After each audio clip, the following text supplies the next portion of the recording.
Sekarang ada rapat di ruang komisi 1 tentang terkait masalah pilkades juga. Desa Pandan, tapi kurang lebih 1 jam selesai. Kemudian saya di situ hadir. Jadi sekarang mungkin sekretariat bisa fasilitasi masuk ruangan, biar saya di dalam dulu sambil menunggu rakyat. Pak.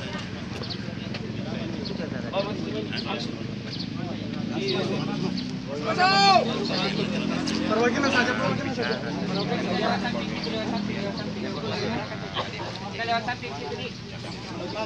Kami ini kan lewat samping situ nih.